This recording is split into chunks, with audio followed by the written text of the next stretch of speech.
Dear Mac, मैं जानता हूँ कि तुम 20 साल के हो गए हो। अब तुम अपने कॉलेज में अपने दोस्तों के साथ मज़े कर रहे हो। वो दोस्त जो नो डाउट तुम्हारे सच्चे दोस्त हैं, सभी नहीं, लेकिन मैं ओमकार, करण और नयन की बात कर रहा हूँ। एक बात बताना चाहूँगा तुम्हें, आगे तुम बहुत सारी गलतियाँ करोगे, बट इट्स ओके। तुम्हें आगे जाकर बहुत सारी चीज़ों पर रिग्रेट होगा, बट इट्स ओके। अपने 20s के बहुत सारे साल तुम फालतू में गंवा दोगे और उसका आगे जाकर तुम्हें पछतावा होगा, क्योंकि तुम्हें भी पता है कि वक्त फिर से पलट कर नहीं आता। लेकिन कोई नहीं, इंसान जब जागता है तभी उसका दिन शुरू होता है। ऐसा नहीं कि तुम सारे 20s में फेल्योर बनकर रह जाओगे, ऐसा नहीं है। जो कुछ भी तुम्हारे साथ बुरा होगा उसमें कुछ अच्छी चीज़ें भी होगी जो तुम्हें आगे जाकर समझ में आएंगे कि ये अच्छी चीज़ हुई, सब कुछ बुरा नहीं हुआ।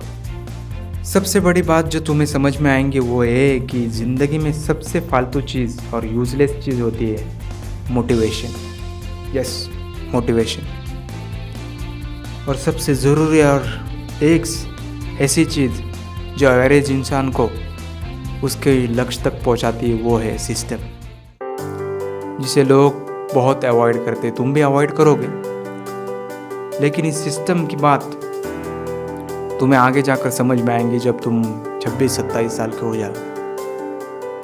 और ये बात जान लो कि सिस्टम की दुनिया की सबसे बोरिंग चीज़ है, लेकिन वो सब लोग जो तुम पढ़कर उन्हें एडमायर करते हो, जिन्हें देखकर तुम एडमायर करते हो, वो सारे लोग इसी बोर्डम की वजह से सक्सेसफुल हुए। It will feel like hell. जब कोई इंसान सुबह जल्दी उठकर वही बोरिंग काम बार बार हर रोज़ करता है सालों तक, तभी लोग उसे लेजेंड कहते हैं। तुम भी एक दिन अपनी डेली लाइफ में सिस्टम बिल्ड करोगे, और ये सिस्टम बिल्ड करते हुए तुम्हें हर रोज़ खुद से ही युद्ध करना पड़ेगा, क्योंकि हर एक इंसान जो सबसे ज़्यादा ज़िंदगी में किसी से लड़ता है तो वो अपनी फैमिली से नहीं, अपने दोस्तों से नहीं, अपने रिश्तेदारों से नहीं, वो लड़ता है खुद से, अपने आप से। और ये युद्ध रोज़ होगा। रोज़ सुबह 5 बजे उठने का युद्ध, रोज़ सुबह रनिंग के लिए जाने के लिए युद्ध, रोज़ मेडिटेशन करने के लिए युद्ध, रोज़ राइटिंग करने के लिए युद्ध। सबके लिए तुम्हें खुद से लड़ना पड़ेगा।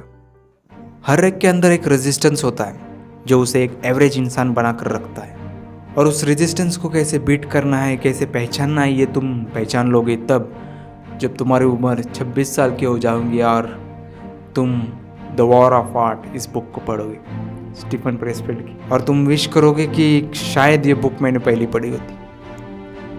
लेकिन कोई बात नहीं, देर आई दुरुस्त आई। मैंने कहा था ना तुम्हें कि 20s में सब कुछ बुरा नहीं होगा। उसमें से जो अच्छी चीज़ होगी वो यही है, तुम एक पैशनेट रीडर बनोगे, एक अच्छे राइटर बनने की कोशिश करोगे, लेकिन तुम्हारी रीडिंग बहुत अच्छी सुधर जाएगी। और इतिहास गवाह है कि रीडर और राइटर ने दुनिया पलटी है। इसलिए ये 2 आदतें कभी मत छोड़ना दोस्त। बहुत सारी गंदी आदतों का तुम शिकार होगे। 20s तुम्हारा बहुत सारी गंदी आदतों में चला जाएगा। उसमें से सबसे बड़ी है porn addiction. Yes, porn addiction. अभी तुम 20 साल के हो और तुम्हें वो हैबिट लग चुकी है, और आगे जाकर तुम्हें बहुत स्ट्रगल करना पड़ेगा। बट डोंट वरी, उसकी आदत भी छूट जाएगी तुम्हारी जब तुम प्रैक्टिस ऑफ ब्रह्मचर्य स्वामी शिवानंद की बुक पढ़ोगे। लेकिन उसमें टाइम है, अभी ज़रा टाइम है। और हाँ, ये मत समझना कि तुम्हारे पास कुछ भी नहीं है। तुम्हारे पास सबसे बड़ी तुम्हारी वेल्थ है, तुम्हारी बॉडी, तुम्हारा शरीर। तुम्हारे पास सबसे बड़ी स्ट्रेंथ है तुम्हारी फैमिली एंड फ्रेंड्स, और तुम्हारे पास सबसे बड़ी लाइफ का पर्पज़ है, वो है क्रिएशन, क्रिएटिविटी। ये बात तुम्हें अभी पता नहीं है। अभी 20 साल के हो, तुम ड्राइंग करते हो, तुम पेंटिंग करते हो, लेकिन उसे तुम सीरियसली नहीं लोगे।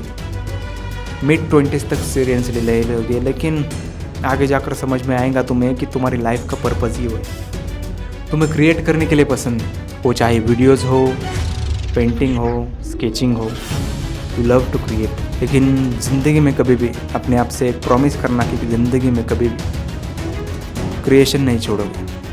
वो चाहे वीडियोस हो, पेंटिंग हो, स्केचिंग हो, कुछ भी करो, लेकिन यू लव आर्ट, उसे कभी मत छोड़ना। Your elder self, Mac.